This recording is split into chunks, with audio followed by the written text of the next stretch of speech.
The Green Lantern issue 1. Grant Morrison, Liam Sharp on the art, of course. So yeah, I mean, I think we're all curious about what this was going to be, how it was going to feel. A little obtuse at the very least, because that's just what Grant Morrison is like, and it did not disappoint in that regard. You either like that or you hate it. I go back and forth depending on what's happening. Yeah. My favorite Morrison is the stuff that's not overly trippy. So like most of his Batman run, like he did this series, I forget for what company, called Claus, which was about the origin of Santa Claus. Yeah. That got trippy in parts, but for the most part was just like the straightforward story. I was hoping that for here, and I feel like I got a mixed bag. Okay, mixed bag from Matt. How did you enjoy it, Connor? I very much enjoyed it. Quite a lot. That was somehow very positive, yet sounding half asleep as he said it. That was that was a very solemn enjoyed it. Yes, that was a magical rendition of praise. It was praise. Get over it.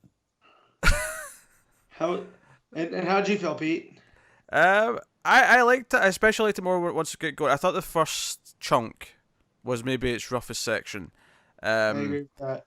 Where I got what it was doing for the most part, but it was jumping around so many aliens that there was times when I genuinely thought I was looking at the character from like the previous page, and I wasn't. I was looking at a new character in a new scene, and I was like, "Oh, all right, okay, right." I just had to think about that again a bit more. Yeah, Grant really threw you into the thick of it in the beginning. Don't get me wrong. I've seen people say this, so I'm sure it's true, but I would have assumed anyway that every single alien species in these first few pages are all based on history. Like I have no doubt that Grant Morrison went through decades of Green Lantern and DC material and picked, because that's what Grant Morrison does. That's what he does. Yeah. I fully expect that. It's a big undertaking, but when it's something like that and a mind like Morrison's, you kind of just get in and hold on, and that's what I'm doing right now, because I don't think I really enjoyed this issue, but I'm also not going to not read the next one. You know what I mean? Like, it's funny, because I feel like the opening feels more complex than it actually is, because when you actually boil it down, all that's really happening... It's a heist. It's the start of a cop story. It's the villains have stolen something. We don't know what it is. It's kind of mysterious. They're on the run, and of course they eventually get to crash landing on Earth, which is where Hal ends up running into them. But the way it cuts to him, where he's just going about his daily business, is whatever. Wasn't he still with Carol at the end of the last time we saw him in a relationship? Last I remember. Yeah. I'm trying to remember, because obviously that relationship was not a big factor of Hal and pals. Yeah. No, but there was that image at one point where him and Carol embraced each other. Yeah. What was the last thing that happened with him in Green Lanterns? Because obviously he was taking his little break, and then he came back and helped him out. Yep. We got the move back to New Oa. And then I just don't understand. Hal, nothing really happened with Hal at the end of that, did it? No, not really. There was no setup. His ring, because it was different, doesn't need to be charged like the rest of them. Remember, because that's where the corruption comes from Cyborg Superman. Yeah. So. Yeah, well, I think it still needed to be charged, but it wasn't charged with anything connected to their central battery. Right. Well, even his, though, from what I understand from Venditti's, because he forged his own ring, like it has different rules. It does, than the other ones. It needs to be charged. So it doesn't have to be like charged as much. Yeah. Well, it's because who knows how much time has gone on in between this now. Sure. Yeah. Like, we know that they've moved to New Oa from Mogo. And we know that he's on leave. Yeah, that wasn't at the end of the last stuff, was it? No. No, it was the Green Lanterns. Were they're moving to New Oa? No, with Hal on forced leave. Yeah, we're just learning about that now. Yeah. New Oa was set up. New Oa was, yeah. So it was funny because this woman shows up as if they're in like a regular relationship, long-term. And I'm like, man, Carol looks different. And then like the next page is like, hey Eve, and I'm like, oh okay, it's Eve. Well, then I even thought it might be Cowgirl from. I thought that as well. From early John John, I was like, okay, cool, and then someone completely different, and I was like, oh, okay, well this is weird. Yeah, time has passed. Yeah, but we were talking about in the section before about Earth Ones. This felt like this could have been an Earth One, like because it's familiar enough to Green Lanterns while also being uniquely its own thing. But then it starts to tie into stuff that's going on in that had just happened. Yeah. So I'm just like, oh, this is weird. The skeptical side of me says that we're using Eve here because Morrison plans to kill her by the end of his tenure, and that's why it's not Carol or even if you even wanted to use Cowgirl. It's kind of weird how she just disappeared, and she's been gone for a while now. I feel like if he wanted to, he could kill Cowgirl. Probably. I don't think there's going to be a huge editorial backlash from that. He'd probably get away with it, but he may have more. Yeah. Quite a raunchy scene, actually. They have quite a lot of panels going on there. Well, again, that's what made me feel like it was an Earth One, because there's different rules, you know what I mean? This is a regular DC comic, so I was like, wow. Yeah, how did you feel about the random weird joke about people driving by seeing the homeless, like, you know, it looked like homeless people fighting Hal Jordan to them, and like, they're training for the homeless fight club or whatever it was. For bum fights. I was just like, man, bum fights hasn't been a thing for like years, however terrible it was. But yeah, but see, this is where I like Morrison, because the type of alien that we get, you know, it's this hive mind, and it's trying to approximate human language, but so it just feels wrong when it's talking, and that's how Hal knows something's up. So I like the pacing of that scene. Or even, and again, I'm assuming this is something he's pulled from an old Green Lantern comic, but even the idea of there's a Green Lantern who's actually like a sentient virus. Sentient virus. But there's like a floating finger for the ring for said virus to wear. I mean, that's just such a weird concept. But so he sees the crashed ship and he's like deja vu, because obviously it's very reminiscent of his origin with the Abin Sur landing. And he's like, hey, there's this thing, and you gotta catch these criminals. They're on Earth, and he says his oath. He's in his suit. I do like how classic the suit looks in Sharp's art. You know, this book looks fantastic. Like Liam Sharp, it reminds me of Kirby, but it also reminds me of current, like, contemporary. I can see the Kirby's, especially that first page. Yeah. The huge imposing power battery. Yeah. I think it looks really good, but I don't think it looks as good as Wonder Woman. I disagree with that. I feel that they're two different. I'm not. I feel like his style. You can still tell it's Liam Sharp, but I feel the style here is a little bit more loose. I'm not in love with every page, right? There's some, like, I love the page where he's suiting up for the first time. I love that big power battery shot. I love some of the stuff with the alien ships like flying away and all that. But there's some pages where I'm not as into it. The page where he's got the big green hand holding people, and then the bottom panel is like a 16-ton weight on the villain, right? The big those parts are fine, but the big full shot of him on that page, I think, looks a bit off. He looks really kind of, his legs look unnaturally long, and his face looks kind of weird. I don't know. It feels a bit off to me. I can maybe see the legs thing. The face looks fine to me though. And I don't know. It's all just a bit too much with the squiggles on the background as well. I wonder if maybe there's a bit too much going on, because obviously you mentioned the finger there, and I think you've misread that, because I think that was the finger of the main alien, and it got bitten off by the fly. And the virus was just inside his body anyway. Like, that's how their partnership worked. He just lived inside him. Yeah. Oh, okay. So I wonder if it's. But either way, he's kind of right though, because it's this lantern as a finger wearing the ring. It is at this point, yeah. Yeah. But I'm wondering, like, because I love those pages, but there's so much going on. I wonder, did you maybe just kind of miss the panel, like, with it, or like not quite catch it, because it's much more detailed in all the background. I'd have to go back, but honestly, that's probably my biggest complaint with some of those pages, is I think some of them were just too busy. I'm trying to go back and find it. But that second page, like, because the page, even when he finds the crashed ship and the alien and the ship arguably just has a bit too much detail on it. It's a bit too busy, I think, for me. And that's not to say that you can't have a busy design that I'll like. There's just something feels very much like Alien to me, though. Like, it feels like those ships. It does feel really kind of like the stuff in the Earth One Green Lantern book. Yeah, but I like that. I like the look of that more though.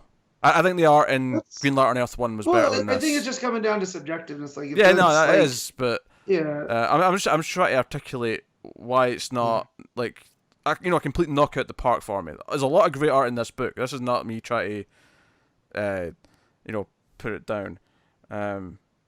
But yeah, it's very busy. Like, that it's the second page actually. I'd say the second page is too busy. There's far too much going on in the background. See, I'm really into it. It makes it feel like this chaotic fight. Everything's going on. It's all this alien world. I think for me, I think the art has to be done in such a way that it draws me to the main part of it, where if you feel like there's a lot going on, but your eye still finds, it still is attracted to the main focus of the panel, right, and what the main point of the panel is. But for this page, for example, I think my eye has to kind of adjust and sort of look for what the main thing is. Outside of the fact that the speech bubble's coming from the main character, but you know what I mean? Like it's a bit cluttered. Like I wonder if maybe just different. There is slightly different colouring in the background compared to the forefront characters, but I'm wondering if maybe just making that a bit more extreme would have helped. Maybe, yeah. Kind of thing. Like I say, I don't want to sound super negative on it because there's a lot of great art in this book. I just think there's some pages that are a little bit too overstuffed, and the page I was talking about before with the squiggles, I just think there's too many squiggles behind Hal. It feels just a bit overdone. Okay. Yeah. It reminded me of his Wonder Woman stuff, just because there was always something on like that first issue with all the vines and whatnot, where there was Katega. Yeah. And all that. Yeah. And I feel that's just his style. And then you think about all the Celtic knots and whatnot in the Batman Wonder Woman team up. Yeah, I love the way he plays with some of the like the first page with just the split corners. There's the page after the Book of Oa stuff where it's just different angles for the panels. It's like these diamond shapes and arrows, and it's really interesting. Actually, I'm going to make a leap here. I think it's actually the colouring. I think there's too many colours. Yeah. And I'll tell you what I mean by this. That could be it. The page with the big squirrel, when the big squirrel alien gets really tall, right? And it's like a full page spread of him, but there's a couple of panels of Hal at the bottom and the top. And he's the big squirrel alien saying "Gree," whatever that is, right? It's the sound he's making, right? That panel, that page has a very simple color palette where everything's kind of a tone of the same color, and it's just the space behind them in the night sky. Everything's kind of got a sort of orangey, browny tan kind of shading to it. Yeah, until you get to the green glows. Yeah, I think that page looks fantastic because I think the coloring being simple actually helps the excessive detail in the line work. Mm. Yeah, I think I like that page much more than some of the other ones where it's just color everywhere. It feels like there's more restraint and it has more of a style. And because of that, the green in the panels with Hal pop a bit more because it's like, oh, here's the green one. Yeah, that's fair. I'll agree with Pete on that one. The coloring does feel different. Like, it is. And I wonder why he chose to do that. It's playing a lot more with the glow of the green at points, and it's really making it kind of scratchy into the darkness. Well, which is funny because the page after that one, I think the bottom of that page with Hal flying up and there's all these green streaks down below him, I actually think looks really good. I think that looks much better than the other page with the squiggles. I see the page with the squiggles just about where the light's coming from his hand, right? Yeah. Mm-hmm. Yeah. I don't have a problem with the colours on that page. I think the lighting in that is gorgeous. Do you know what? I think it's just too much. It's just it looks less like Green Lantern effect and more like some sort of magic effect I'd expect off a Zatanna or something like that. It looks too much like smoke. Well, okay, I can see what you're getting at. I don't know. It just feels a bit off to me. Whereas a few pages later, those like harsh streaks against the space, the black space in the background, and it's these green streaks coming from his body, and sort of behind them. I think that looks really nice. That looks really pretty. So I don't know. Like I say, there's some pages I don't love as much. There's other pages I think are really, really good. So yeah, the Book of Oa has been infected. They can't trust it because they've noticed that there's been some manipulation and some details and alterations have happened. Yes, I wonder who could be to blame. And we see the Book of Oa, and there's a symbol in the Book of Oa. Matt, bring it home for us. I was just looking up Liam Sharp and his background to see what in his art, He wasn't listening. Maybe He wasn't there was- listening. Matt, bring it home as tell us what the symbol was. Oh, sorry, I wasn't paying attention. I thought you were telling me. I thought you were trying to get me to pay attention. And I was... Yeah, Dr. Manhattan, Matt. I was looking for Dr. Manhattan. Oh, yeah, in the book. Yeah. Yes, the Book of War. Yes, we're talking about. Yeah, I Did you remember read seeing this, that Matt? earlier. Huh? You did read this, right? No, I did read it. I read it on Wednesday, and it's been a couple Yeah, but- days. I felt for me that was like one of those memorable moments of, oh shit, we're dealing with Manhattan Fallout in this, which was not something I was expecting. I'm skeptical. Like, part of me is like, oh, this is cool. It's tying in. But part of me wonders if it's just a case of Morrison wanted an excuse where they couldn't trust the Book of Oa, and this was just a convenient tie-in he could make and say, okay, it's Manhattan. Is. No, it probably is, but it's possible that Hal might do some investigating. Maybe, yeah.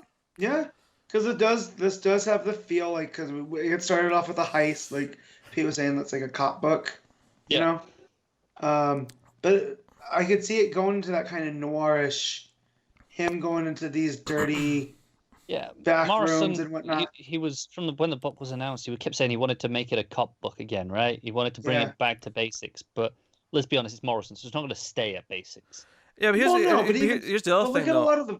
I think we expected that it would be fairly standalone because it's Morrison. I think we almost expected that it would almost ignore continuity, because he's done that in the past. If it suits him, he will ignore continuity and not give a shit because he wants to tell his own weird story. He does just do his own thing.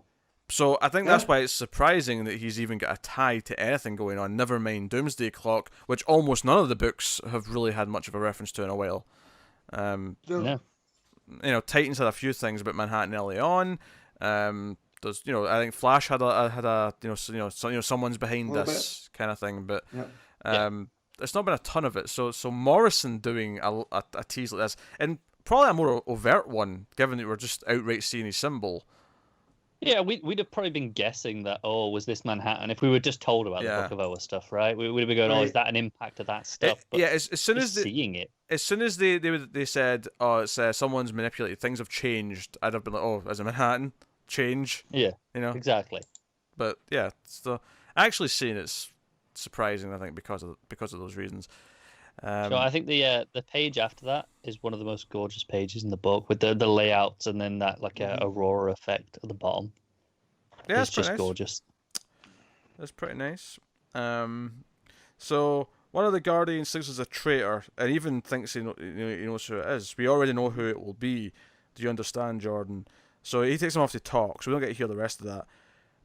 And then we get the Black Stars. The final page of the book teases that they have an antimatter version of Hal Jordan, of which they are harvesting his heart to make some kind of Green Lantern weapon. At least that's what I got from it. Yeah, and they're calling him the Weaponeer. Now, this isn't the Weaponeer we had before, is it? No. Didn't think so. The Weaponeer was more like... trying to find who he more looked like. But it's much more jacked. Yeah. Yeah, that's the thinking. I'm like, the Weaponeer was obviously a thing, and I'm like, it wasn't a version of Hal before. No, what's notable is he's in a Yellow Lantern suit, and we do know this is going way back when. Correct me if I'm wrong here, but Sinestro originally got his power ring from the Weaponeer, from the Antimatter universe and the Weaponeer. From Quard, because he was banished there. Yeah. For breaking so many of the rules. And Quard goes way back. I've been reading some Silver Age Green Lantern not that long ago, and Quard shows up quite early on in that book, before Sinestro does. So it's a whole thing. And there's even like a coming soon on Green Lantern, like sort of tease at the end with all these different things. There's a Green Arrow team up coming up. There's all sorts. Yeah. Is this just a 12-issue series? I can't remember. Like, I know there was a lot of rumor. I'm thinking, I'm thinking that's what it's gonna be. Not officially though, is it? I think it's officially a maxi series, but I think Grant Morrison is, as far as we know, is only on 12 issues. Right, so that's the expectation. But no, that's fine. I was just wondering. So it didn't say one of 12 at the. Yeah, I think it's officially an ongoing. So I think there's the option that if he wants to stay on for another 4 or whatever at the end, he might. It could become 16. It could become 20. Yeah. I love on the coming soon page. I love that panel of the correct lantern. Mm. That is I like the one right above that of all the different lanterns from the different multiverses. Yeah, there's a Bat Lantern in there. Yeah. Yeah. And there's the Magic Lantern. Etrigan at the back. Yep, he's the demon one from the Magic Earth. You got what looks like a Bizarro Green Lantern up the front. Yeah. So, no, interesting big concept. So even though it's a bit more procedural, it still has a lot of ongoing threads that are clearly going to be a big deal as we go through it. I would say I liked it for the most part. Couple of busy pages here or there. I think a bit clunky at the start in Morrison's clunky way that he sometimes does, but it's part of the charm. But it's definitely not Return to Bruce Wayne or some of the Morrison books that I've outright just flat out hated or disliked. I'm pretty positive overall. I'm pretty positive. I'm looking forward to seeing where it goes.